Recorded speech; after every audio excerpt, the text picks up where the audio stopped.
Hey you, how's it going? All right, as promised, I have two reviews for the Marvels. So before we get started, I just want to raise awareness on what's going on in Palestine and Gaza. And you might be wondering, what does it have to do with this video?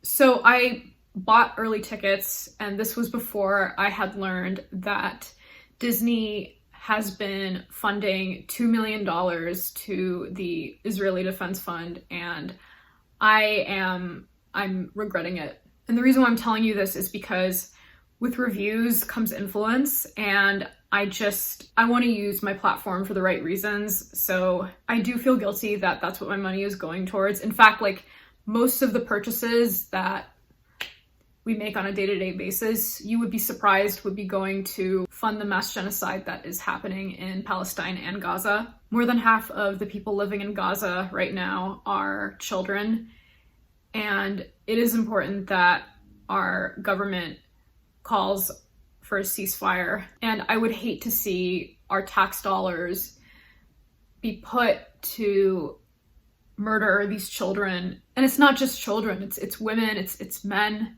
And the Palestinians, they are indigenous to their land. So I would hate to see history repeating itself. And then now going back to why I am putting this disclaimer in my video, this weekend, like, do what you will with this review. It is up to you whether or not you want to go see it in theaters this weekend or you want to wait until the boycott is over. Of course, I'm going to link some resources down below. Like, I'm not an expert in any of this, but it is important that you do educate yourself on the matter. So yeah, again, with this review, take what you will with it. You know, I'm not going to say like, oh yeah, you have to go see it, or I'm not going to judge you for like how you spend your money, but also like you really need to be cautious about where your money is going. So that way you're not making the same mistake as I do. But anyway, let's get to the review. So this is the spoiler review. If you have not seen the spoiler-free review, I would advise that you watch that first before you watch this one. You have been warned. You're welcome. All right, I have, how many pages of notes? I got, wow, 4 pages of notes. Okay, so first things first, shout out to the director, Nia DaCosta, a Black woman, directed an MCU movie. In terms of directing, she did a great job executing the plot forward. Oh, and shout out to Monica, because Monica is Black girl magic. Of course, Miss Marvel, she made me so proud in this movie. Iman Vellani, she made me so proud in this movie. Kamala Khan and Iman Vellani are exactly who the MCU needs for both the actress and the character to...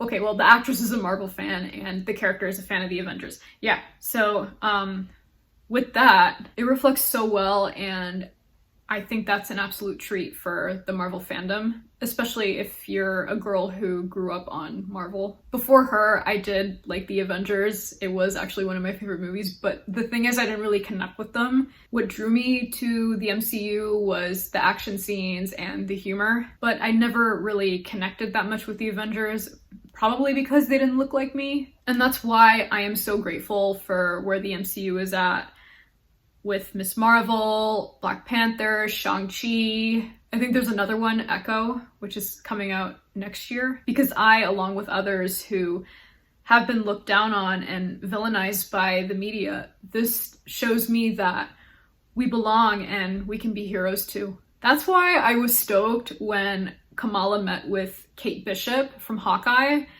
And I think she's gonna potentially meet with Cassie Lang from Ant-Man to form another group. The universe is expanding.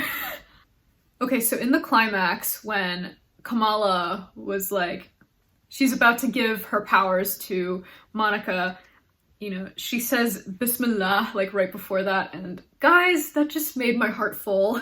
Because like I say Bismillah like literally before I do anything, especially like if it's something intimidating. I mean, I've never done something as intimidating as unleashing powers, but I mean, if you're Muslim, you understand what I mean.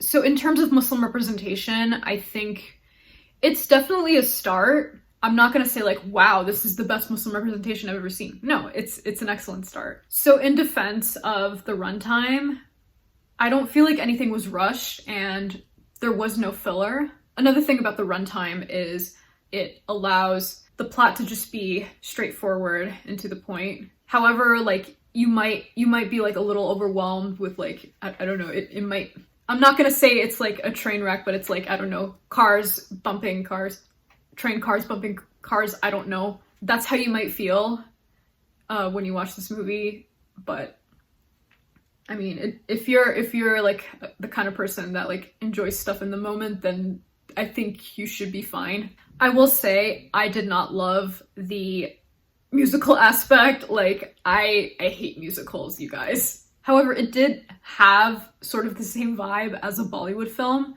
with the colors and the romance and like the over dramatization of things. And that was definitely up Kamala's alley, because y'all, she was living for it. Okay, Park Seo-joon.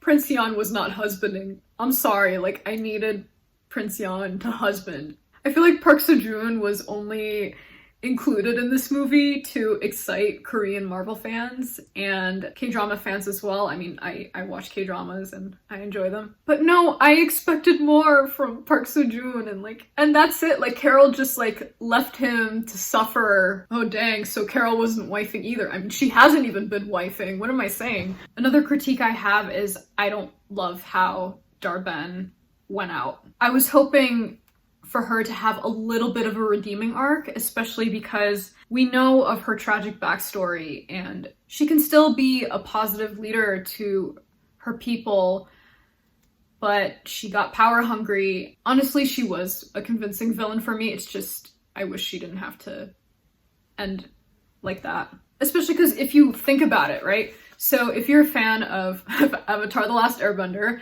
coincidence, if you know, you know. So the spin-off series, The Legend of Korra. Darben is similar to Kavira in a way. They both had lost their homes because of war, but rose up as leaders. They both have motives that are understandable to the audience. And yeah, they have reason to turn against the protagonist. And it makes sense because Carol is similar to Korra, where they're overly confident in their abilities, but they don't realize how much damage they have done until it's too late. And I know we're also gonna have mixed feelings about Valkyrie's screen time, and it makes sense for Tessa Thompson to have a cameo appearance since she has worked with the director in the past, and Valkyrie is there to bring the Kree to their new home. Okay, so for the real MCU fans who sit through the end credits until like the very end of the movie, okay? My heart broke when we learned about the backstory of Maria and Monica.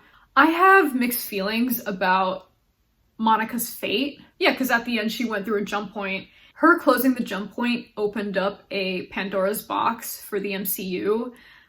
I just feel sad that she's on her own because she has no family, and her mother didn't even recognize her in the mid-credits scene. And like, it hurts even more now because Monica disappeared into another multiverse, I think. I'm assuming because in that universe, Maria didn't have any kids. I also have mixed feelings about the post-credits scene. I mean, of course, the Flurkins were so cute, but like, what was it really worth waiting for? Now, I know with some of the reviews that I have read about this movie, it has been pretty overwhelming, and I can get why The Marvels is held up to a high standard, but we have come a long way from the Avengers, right? We are not in the same phase as the Avengers anymore. We are heading into phase 5, right? So the universe can only get bigger from here, and there are so many more stories to tell. But yeah, overall, I would rate this movie 7 out of 10 Flurkin kittens. The character dynamics emphasizes more on teamwork, and there are no cat fights because the cat fights are left to the Flurkins, even though like the Flurkins aren't really fighting, they're just eating. Yeah, the Flurkin kittens were like, oh, my favorite part. Also, because like anyone who knows me knows I love cats. I love buddy comedies, especially the action ones with female leads, such as Birds of Prey and Charlie's Angels, the one from the early 2000s with Cameron Diaz, Drew Barrymore, and Lucy Liu. So yeah, if you're a fan of those movies, I think you might like The Marvels as well, and The Marvels takes more of like a wholesome approach. This movie got it right in terms of diversity and representation, and after the strike ending, that just makes it even more refreshing. But yeah, would I consider this movie of the year? Honestly, the movie of the year for me is the Barbie movie. Like, the Barbie movie definitely had a lasting impression on me. I feel like with the Marvels, Kamala had made more of a lasting impression on me. But yeah, given that this is a review, I am going to be honest with you, and I'm not going to be like, oh my god, yes, movie of the year. No, I gotta be honest with y'all, and yeah, transparency is something I value. But yeah, I hope you enjoyed this spoiler review of The Marvels, and if you did, please give it a thumbs up and comment down below, like, if you saw the movie, like, what did you think of it? Let's talk in the comments down below. I hope you guys have a great weekend, and I will see you in the next one. Bye!